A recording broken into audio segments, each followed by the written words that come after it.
Late at night, inside the family tents at Ramah, two sounds competed for the silence. From one side came the soft, sleeping sighs of Peninnah's children. From the other came the muffled, persistent weeping of a woman named Hannah, crying alone in the dark. Hannah lived within a cruel tension. Her husband, Elkanah, cherished her above all others, granting her his full affection and the choicest portions of their wealth. Yet in this culture, a husband's preference could not restore the honor lost to a closed womb. The household stayed loud with the noise of Elkanah's other wife, Peninnah. She used her fertility as a weapon, surrounding herself with sons and daughters while directing sharp verbal daggers at Hannah, constantly reminding her of the emptiness in her own tent. This chart illustrates the social reality of the era. A woman's security and future were tied to her children. Peninnah's branch shows a rapidly expanding power base, while Hannah's line remains a single, abruptly halted branch, a public mark of failure in the ancient world.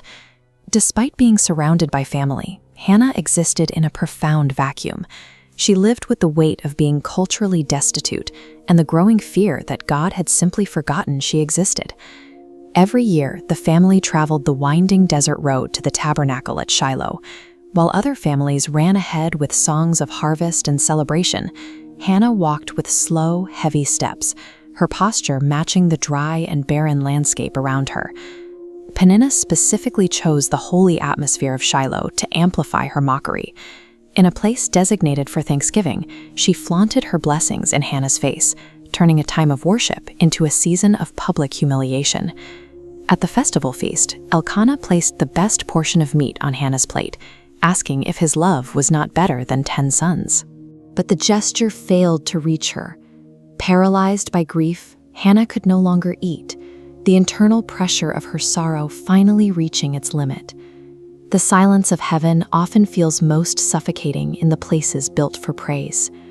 Surrounded by the smoke of sacrifices and the joy of mothers, Hannah reached a point where she could no longer keep her pain locked inside. Hannah slipped away from the feast and entered the shadowy temple at Shiloh, where her years of restrained sorrow surfaced as she collapsed to her knees in the dark. She offered a staggering bargain to the God of Israel. She didn't just ask for a child. She promised that if God gave her a son, she would hand him back for a lifetime of temple service, relinquishing her own right to raise him. As her body shook, her lips moved without making a sound. Eli, the high priest, watched her from the shadows. Seeing her trembling and silent, he misread her spiritual agony, stepping forward to accuse her of being drunk in the house of the Lord. Hannah refused to accept the insult.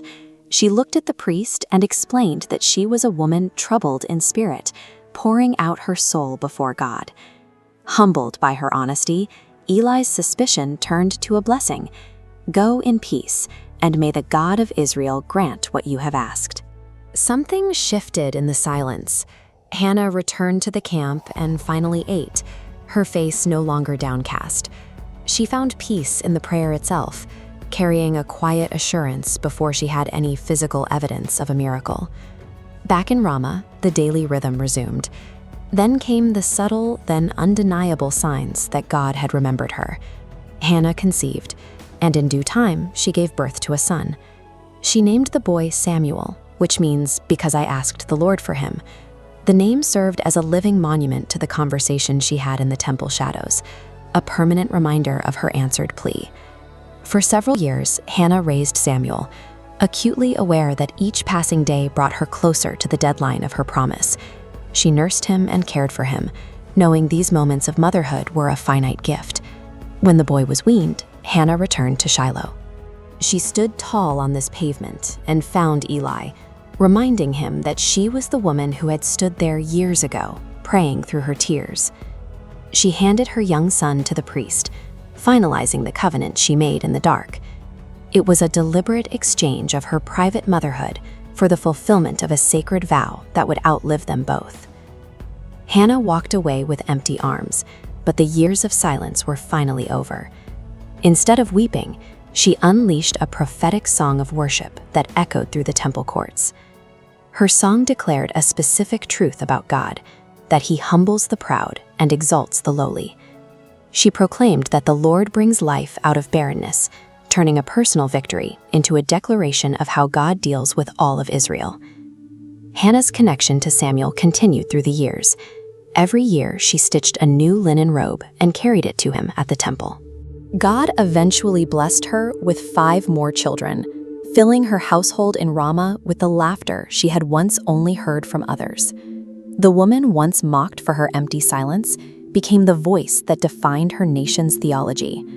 Her private endurance provided the spiritual foundation for a prophet who would eventually redefine how the people of Israel were led. While Samuel grew in the temple, his spirit put down deep roots under Eli's watch. His ears were being trained in the silence of the sanctuary, preparing him for the night he would finally hear God call his name. This boy, born of sorrow, became the prophet who would guide Israel through its most volatile transitions.